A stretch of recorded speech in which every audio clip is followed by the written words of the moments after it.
বিহারের নওদা জেলার একটি যদি আপনি ঘটনা শোনেন তাহলে আপনার শরীর শিউরে উঠবে।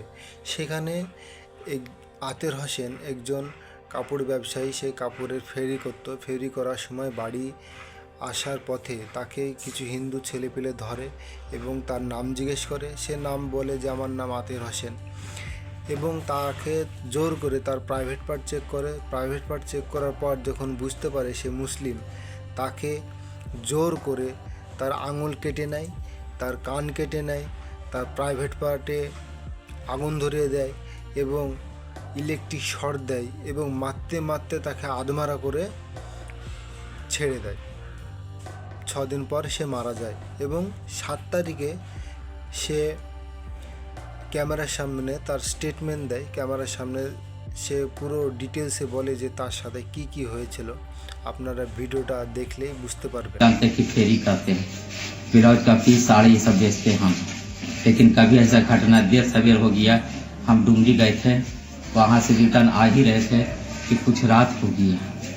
वो लोग बैठे हुए थे 6-7 लड़का पी के, बोला कि तुम्हारा कहाँ घर है।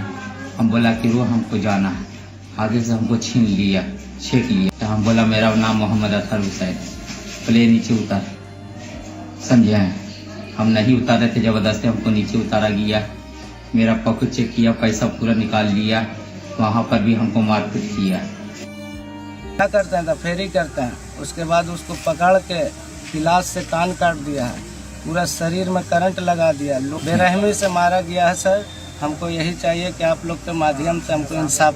তাহলে আমি ওই সব মিডিয়ার কাছে, ওই সব নেতাদের কাছে জিজ্ঞেস করতে চাই যে কাশ্মীরে একটি জঙ্গি হামলা হয়েছিল, আতঙ্কবাদী হামলা হয়েছিল, সেখানে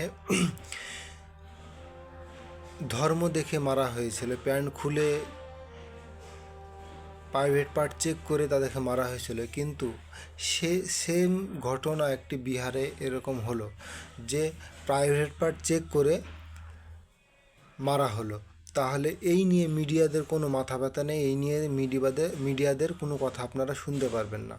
কারণ এটা মুসলিমদেরকে মেরেছে হিন্দুরা, তাতে আবার বিজেপির স্টেট, এ নিয়ে কোনো আলোচনা হবে না। তাহলে একজন মুসলিম মানুষ যে তার খেটে তার সংসারটা চালাতো, তাকে এইভাবে মেরে ফেললো।